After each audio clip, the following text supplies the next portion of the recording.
Today on episode number 527 of the School of Podcasting, I'm going to share with you my thoughts on Podcamp Pittsburgh. I'm going to talk about the death of Blab and what Geese, Ringo Star, and Michael Phelps can teach podcasters. Hit it, ladies. The School of Podcasting with Dave Jackson. Podcasting since 2005. I'm your very own personal podcast coach, Dave Jackson. Thanking you so much for tuning in. If you're new to the show, look, I bring 20 plus years of helping people understand technology, and I help you massage your message. I help you tackle that technology. I help you face your fears and flatten that learning curve and get you on the quickest, safest route to your podcast success. I thank you so much for tuning in. Our website is schoolofpodcasting.com. Use the coupon code LISTENER when you sign up, and you will save a bunch. And I just got back from Podcamp Pittsburgh, where I was the opening keynote. And the other kind of bonus was they had some folks, unfortunately, had a speaker that had a family emergency.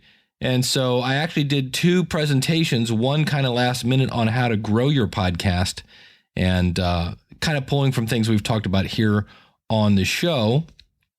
Well, since we always say, since you're new to the show, if you want to never miss another episode, go to schoolofpodcasting.com/iTunes and subscribe to the show. And then here's the cool thing. When I release an episode, it takes about up to 24 hours for the episodes to kind of show up in iTunes, but if you're a subscriber, you get them instantly. And of course, if you want the show notes sent to you, go to schoolofpodcasting.com/newsletter, and you can have the show notes sent to you as well. But before I get into Podcamp Pittsburgh, we have exciting news that I do want to share. I mentioned this last week.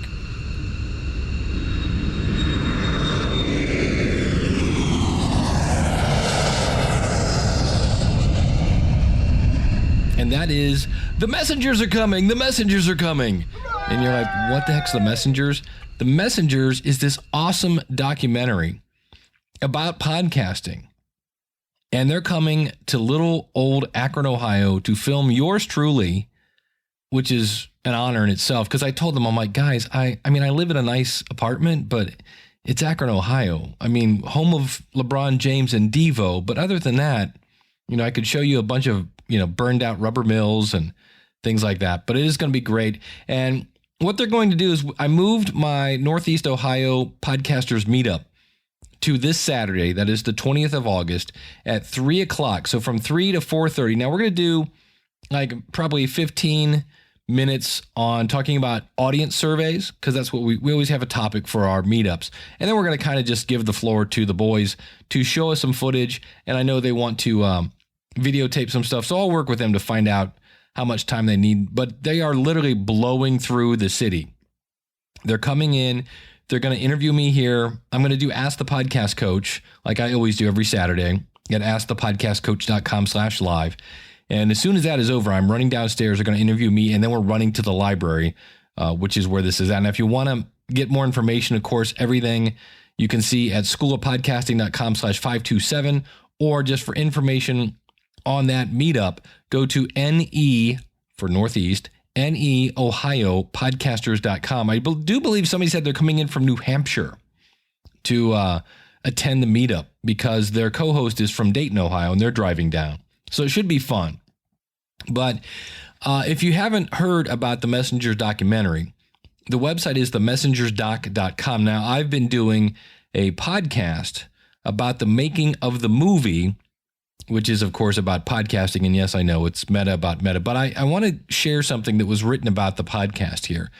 It says, attention, this is from John Dennis, who is he's the main guy behind the Podcasters Hangout, which is a Facebook group dedicated to all things podcasting in a kind of spam-free zone. He says, attention Podcasters Hangout family, I'd like to take a moment to recognize Dave Jackson from the School of Podcasting for spending what has to be an enormous amount of time editing and producing a podcast that highlights the behind the scenes for an upcoming film called The Messengers, a podcast documentary. The film is the brainchild of executive producer Chris Krimitsos, and I also serve as executive producer myself. The film has taken us and the crew, director Neil Guarte, director of, I believe it's photography, Willie L. Harper, and lead film editor Saulo Zayas, literally into other countries to highlight the stories of podcasters. And this is, they've used this medium to make a major impact on their communities and through their audience. So it's all these stories. Danny Pena, Sean Smith, Glenn the Geek is in it, and now myself. The latest episode, which is just episode 3, he says, chronicles the backstory of our experience flying down to Guatemala to support and film mobile podcaster Sean Smith's Now is the Time mission, where the organization serves villages living in extreme poverty through building and installing high-efficiency stoves, laying down concrete floors inside homes, donating tremendous amounts of clothing, school supplies, and other goods, as well as they lead a daily VBS program for all the kids of their villages that they serve in. Sean has been doing this every single year for over 10 years. At the end of each day, Sean sits down to interview the volunteers about their experience. As you can imagine, these conversations get raw and emotional. He says this podcast episodes are then uploaded and shared with their loved ones back home. So you get to hear about the mission work that they're doing there. He says this episode of our podcast For the Messengers, which again is about the Messengers movie, a podcast documentary, highlights this trip and some of our own experiences and emotions. And he says, I hope you take the time to listen to it and enjoy the level of production podcasting pro Dave Jackson has poured into this. Thanks, Dave. You are freaking amazingly talented. And so I know I keep telling, it's kind of weird because I have a hard time tooting my own horn. I'm not double jointed like that. And this is just one of those where everybody that's been hearing, especially episode 3, is like, wow, that was really powerful. So you can go over to the messengersdoc.com/podcast, or I'll have links right to that episode by going to schoolofpodcasting.com/527. This podcast is part of the Power of Podcasting Network. Find it at powerofpodcasting.com. Changing the world, one download at a time. So Podcamp Pittsburgh was a hoot, in the words of my grandmother. It was actually kind of cool. This was the 11th year that they've done this. And you could see they had a slideshow of previous years. And you could see where this year they had approximately they had less people this year than they had in the past. Let's go that route. And probably around 50 people. Now, hold on, before you go judging things and the numbers. For me, one of my goals, I should say, is to find people who want to launch a podcast. That's kind of what I specialize in a bit, as well as helping people grow their audience and understand the technology, things like that. But I started off my keynote basically asking the crowd how many of them already had a podcast. Now, why did I do that? Because it's always good to know who your audience is. And I really expected a lot of hands to go up, because I thought last year they did. And instead, very few hands went up. And so when I asked, all right, how many people don't have a podcast yet? Tons of hands went up, like probably 80%. So while this was, and here's the fun way people say small, an intimate group, it was a perfect group for me. So realize it's not always the number of people that listen to your show.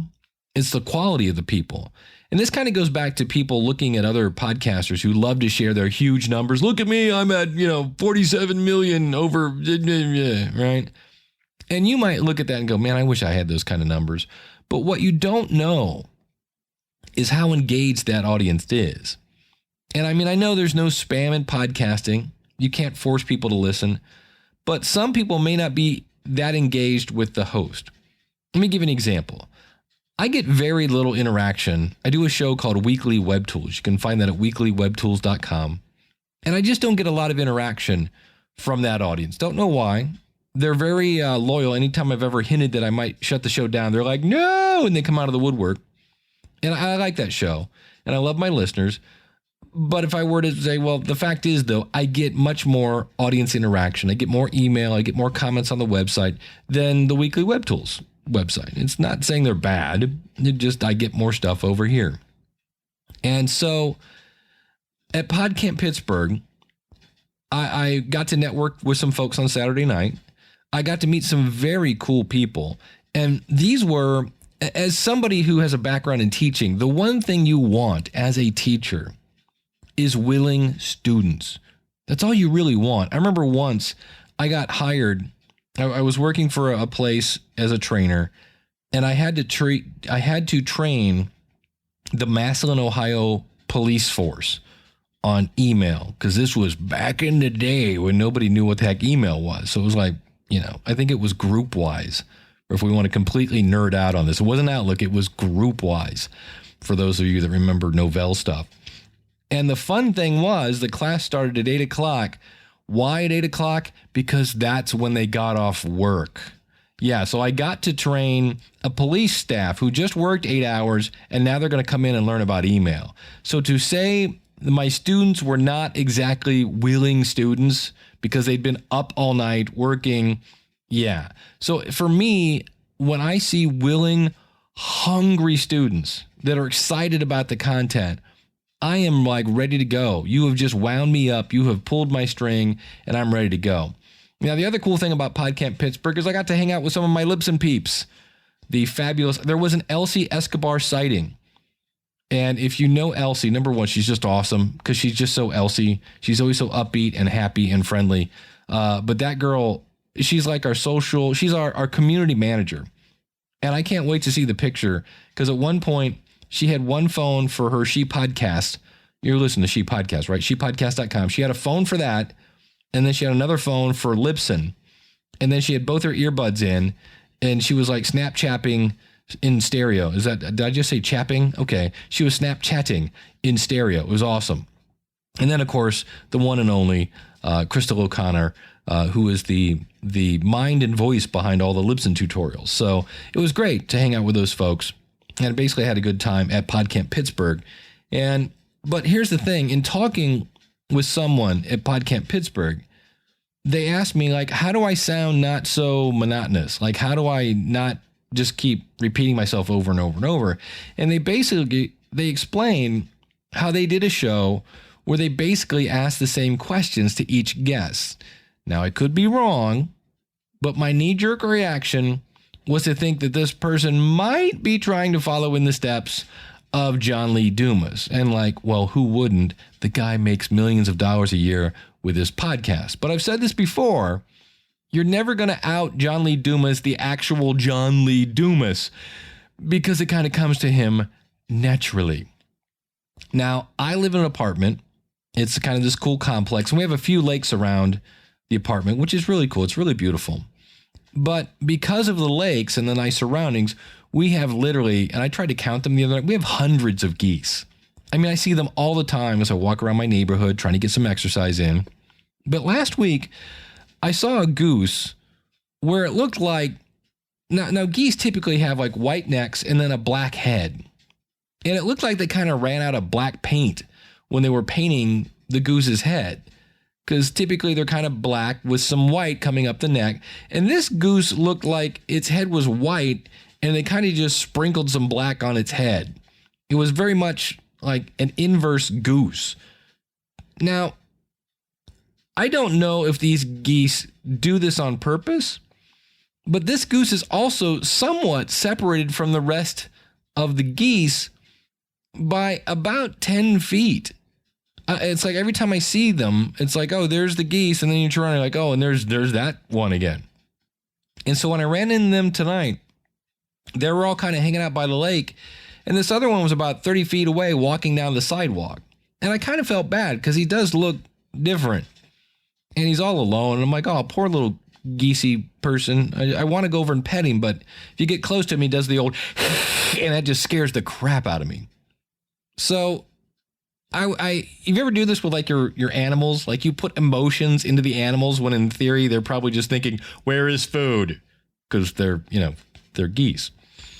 And so to me, I'm thinking the geese is probably sitting there thinking, I wish I had more black on my head. I don't look like the other geese. I'm ugly. I stand out. And so as I saw this goose, he does, or she, whatever, it stands out. And to me, we should embrace our uniqueness.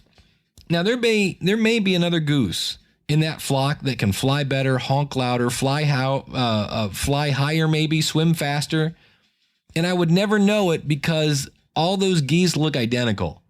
Black head, white neck, gray feathers, white butt, black feet. They're identical. And I don't notice them. So there's probably like one star goose over there. Beats me. I don't notice them. And sure, that goose may be better, but this goose with the different paint job, I notice every single time. Because you turn around and you're like, yeah, oh wow, it's that goose again. And then you notice that he's kind of separate from the rest of the flock. Hey, what's up with that? Somebody come over and, be friends with this goose. And so my point here is, yes, that goose is different, and I notice it every time. So sometimes different is actually better than better, right? There's probably a better goose in there, but I don't know. It looks like all the other ones. I have another example of somebody who's different. So hopefully you've heard the name Ringo Star. Have you ever heard of the Beatles? If you've never heard of the Beatles, I'm sorry. You have to stop the podcast because you're not allowed to listen. That's like a prerequisite for me. I'm pretty sure you've heard of the Beatles. And Ringo Starr, probably one of the most famous drummers of all time. He has a very specific style, especially if you're a drummer. You notice things. And there are a couple things that make Ringo very unique that in theory are, quote, wrong. You see, Ringo was born left-handed, but his grandmother, if you could put up some air quotes, made him right-handed. Yet he still plays the drums with his left hand, and he plays drums made for somebody who's right-handed. So he's kind of like playing drums in a mirror in a way. And he also plays, as he kind of describes it, and out at schoolofpodcasting.com/527, I've got a link to a video where he explains it. He kind of plays with his shoulders, where most drummers play more with their wrists or their arms. And this playing with your shoulder bit kind of makes his drum beats at times just a tad late from where it should. I don't want to get into music theory, but it should, like, here's the beat, and Ringo's just a tad behind that. So many people say they can tell when he's behind the drums because this, again, air quotes, wrong style of playing, it delivers a unique style. You know when it's Ringo because the snare's just a tad late. But people know, especially drummers who really pay attention to this kind of stuff, they know it's Ringo because different is better. He doesn't sound like everybody else. And so you're like, Dave, this is weird. What does this have to do with podcasting? You may be thinking, I'm not like the other podcasters. I can't publish a daily show. I don't do interviews. I don't have a PR40, the magical Heil PR40. I don't, whatever it is that you're comparing yourself to others. And to this, I say, number one, it's not the tech. It is not the technology. If you have nothing to say, but you have a $4,000 microphone, it really doesn't matter. So you could have a Heil PR40 and a dual pop filter with the cool magical swinging. It does. If you got nothing to say, it really doesn't matter. And the other thing, when John Lee Dumas first started out, he looked different. As much as everybody now, we have Underpants on Fire and whatever, Librarians on Fire, and everybody's trying to kind of copy him. Not as much as it used to be. But when John first came out, there were other daily shows. John was the first one who tried to do a daily show for entrepreneurs, and it stood out like a sore thumb. So sometimes different is better than better.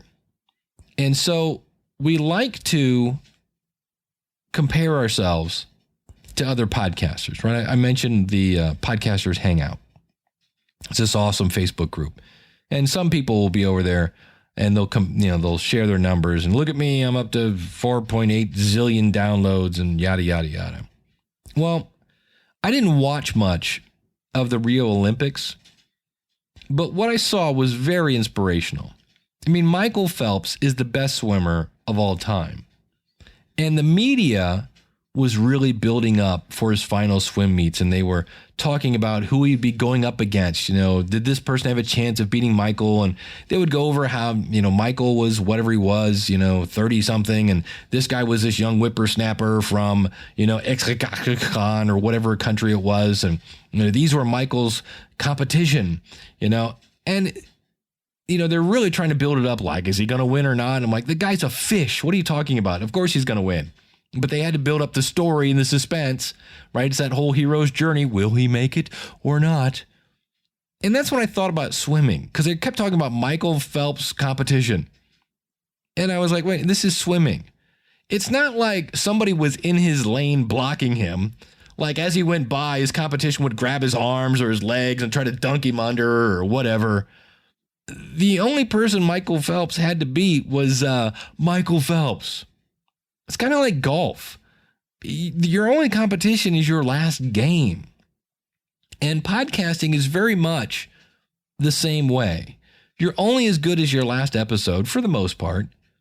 And we really shouldn't be measuring ourselves against other podcasters because we never have the full story of what's going on behind the scenes of someone else's podcast. And so obsessing, keyword there, obsessing over other podcast success, it takes your focus off of what? Your audience. And that's where the success lies, in knowing your audience and giving them what they want. So that's some things we can kind of learn from Ringo Star, from Geese, and Michael Phelps. I know it's like, what? But yeah, so embrace your uniqueness. Don't try to be like everybody else, because different might be better. And just look at your numbers, and are they going up? I was thinking about this. I heard somebody ask about switching categories in iTunes, which you can do, by the way. And I was thought, and there was a thought in my mind that said, you know what? Maybe I should look into switching my categories. And it dawned on me like, wait a minute. When I look at my stats, they're going up. And what is the goal of my podcast? Well, it's to reach people, help them start a podcast. But in terms of stats, I want my stats to go up.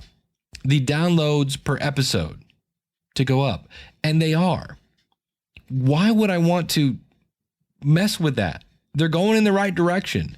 And we get kind of focused on other people's stuff. And it's like, well, wait a minute. When you get the winning recipe, don't mess with it. So keep that in mind. And if we look at the Olympians, what do? Man, they train. They're focused. They are completely 100% in on their sport. Well, we should be 100% in on our audience, on our topic, and focusing on, and they measure everything, right? So they're looking at what works, what doesn't work.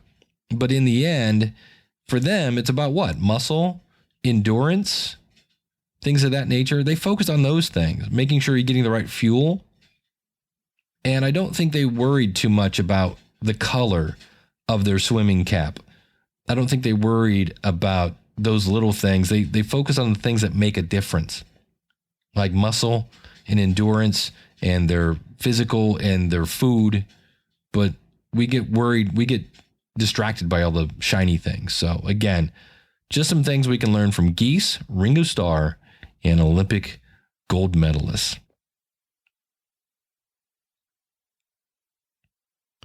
Well, if you haven't heard, I mentioned last week how I moved away from blab.im, and that was a good move because it's dead. I mean, I got off just as I feel like I got the last lifeboat out of town. And they wrote a blog post, so I just thought I would comment on this a little bit. And it said, we took a hackathon project that we built in 3 weeks and grew it from 0 users to 3.9 million users in less than a year. That is impressive. I think here again, that's a number that we hear, 3.9 million users.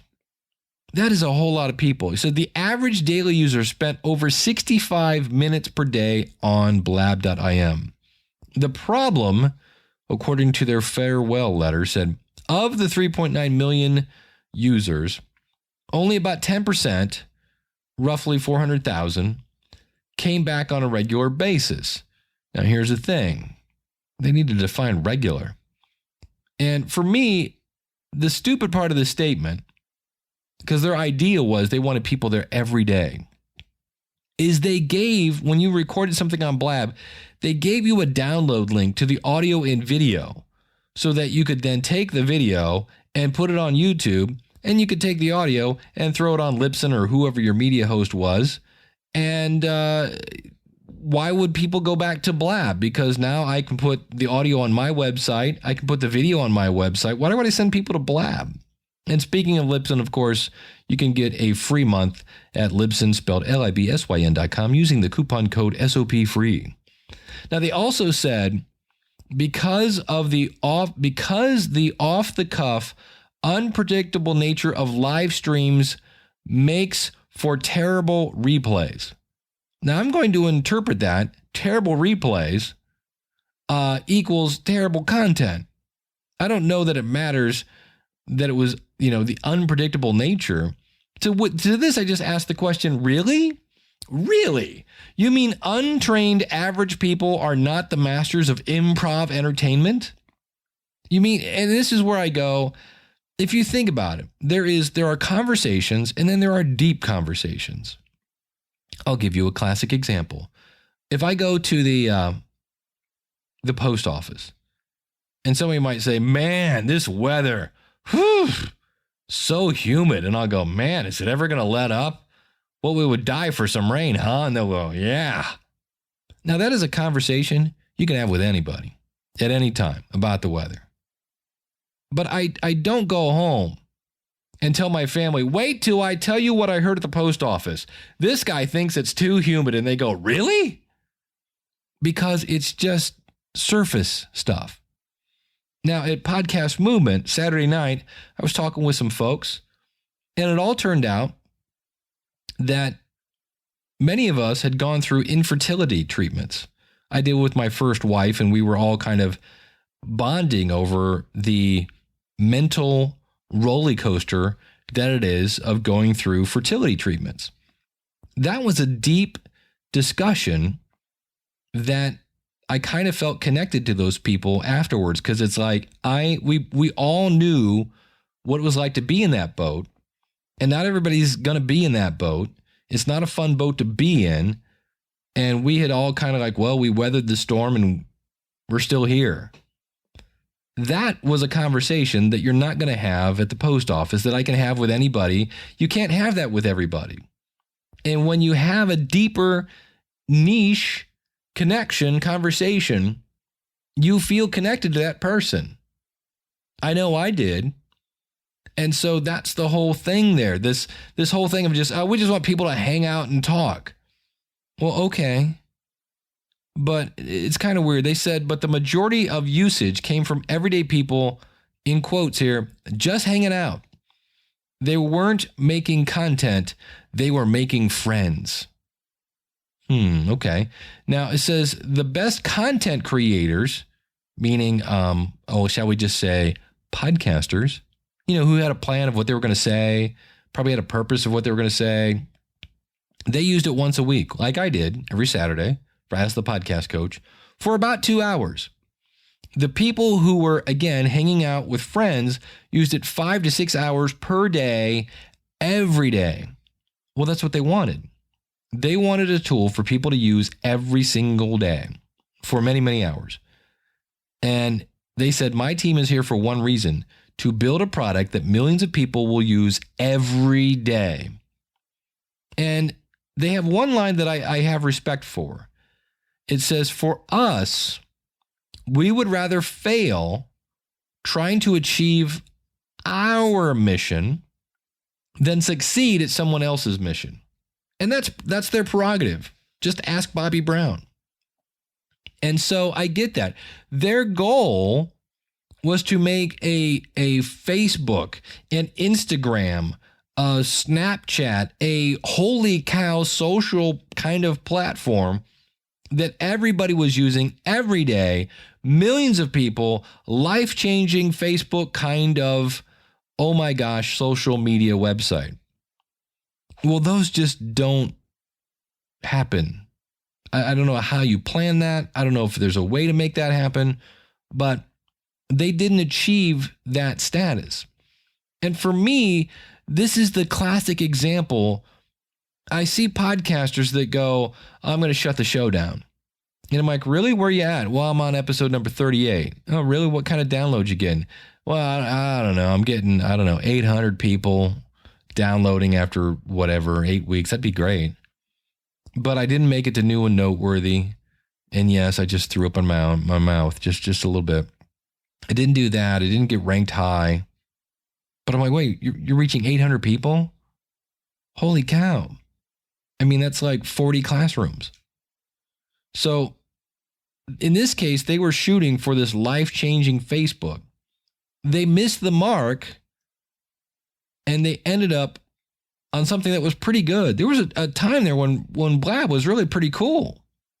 And then, now it was never perfect, but it was on its way and they just needed to tighten up a couple things. But the thing was, where it was going wasn't their goal. And to that, I say, you know what? I can understand that. Okay. But to me, they're still trying. They say they're going to come back with a tool geared for people hanging out and making friends. And to that, I just go, how are you going to monetize that? So Blab is dead.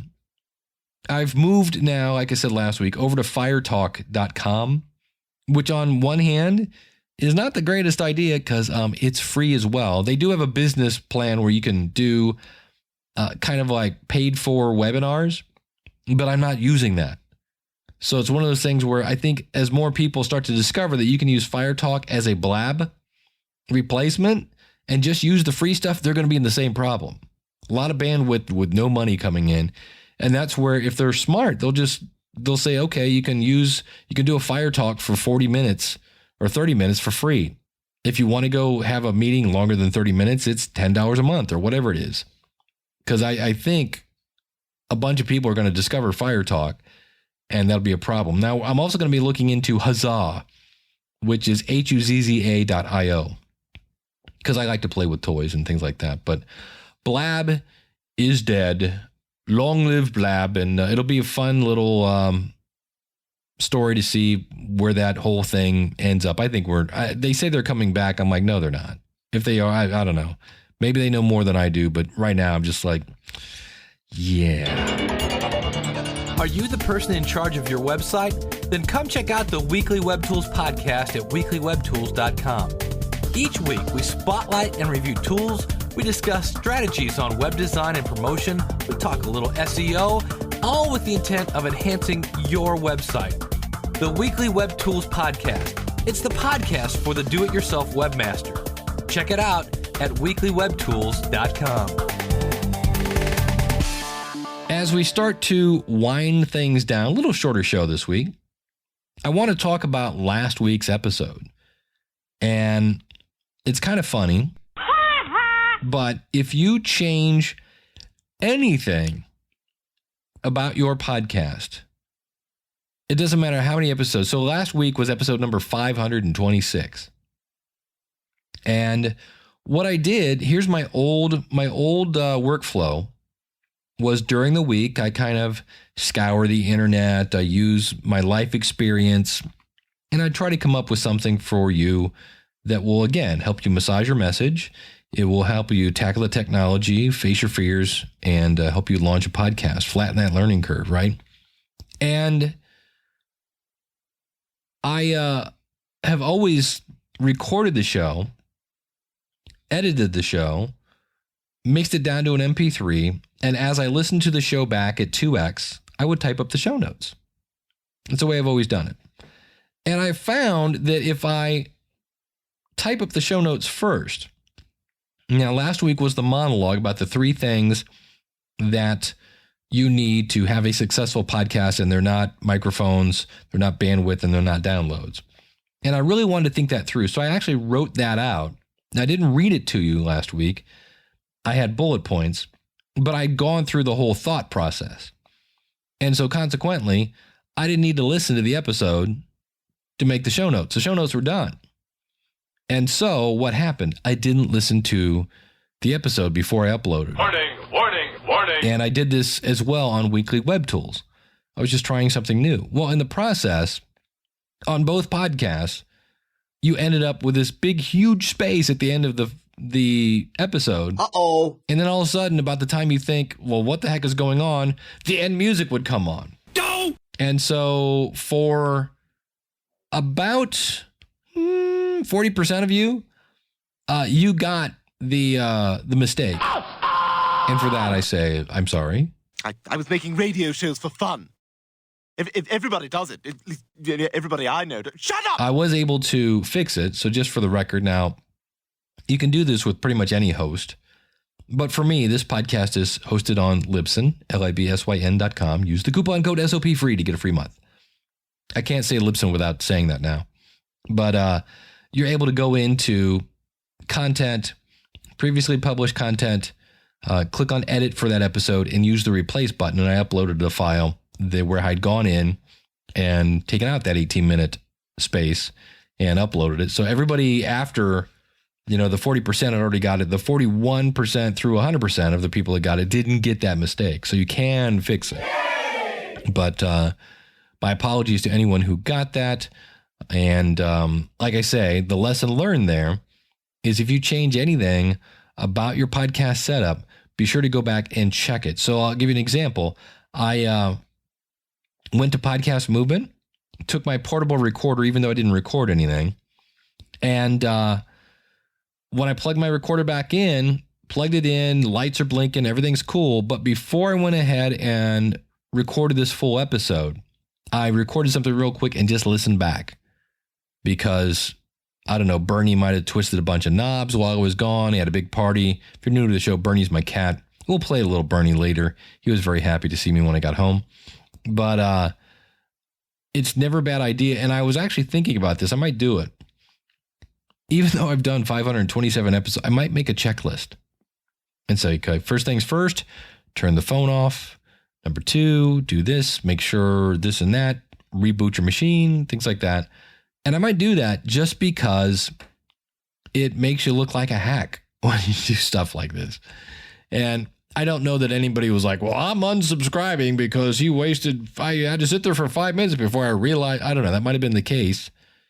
But it's something that it's an easy thing to not do, basically. And for me, it's always been my workflow to listen to the file as I'm uploading it, as I'm writing the show notes. And I didn't do that. And all I had to do really was open it up. I could have looked at the file to see if there's anything funky with it. But so for any of you that got that, congratulations, you have a collector's item. Episode number 526. So I hope to see you again. Don't forget, the messengers are coming this Saturday, Akron, Ohio, 3 o'clock to 4:30 at the Talmadge Library. Go to NEOhio.podcasters.com to check that out. All the links are at schoolofpodcasting.com/527. Thank you so much for tuning in. And if you would like to start a podcast, you can actually go out to schoolofpodcasting.com, sign up, get on our mailing list. And the School of Podcasting opens back up in October. We open up for a month and then we close for 2. And in the meantime, if you need some consulting, go over to schoolofpodcasting.com/schedule and you can look at my availability, pick a time. You can schedule things in as small amounts as 15 minutes. You don't have to schedule an hour. And so if you just have a couple questions, you could do that. Go over to schoolofpodcasting.com/schedule if you want to work with me one-on-one. So thank you so much for tuning in. Until next week, thanks again so much. Class is dismissed. Take care and God bless. If you like what you hear, then go tell somebody. If you like what you hear, then go. Burn, I'm home. Hey, buddy. Rise and shine, buddy. Hi. Hair? What does hair mean? What? Hair? Yeah? Really? You sound like you have a cold? Your voice is very deep, my friend. Right. Wow. That's a new kind of meow, buddy.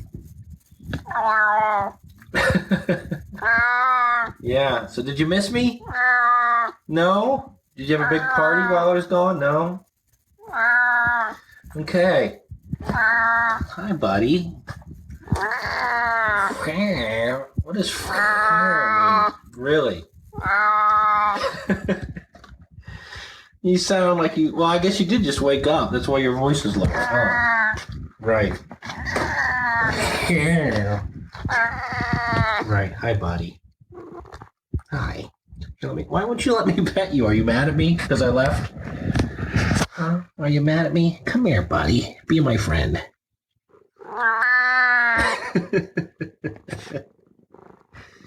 Hi, buddy. Hi, buddy. Yeah, all right. I heard you. Your complaint has been registered, my friend. Okay. Say goodbye, Burn.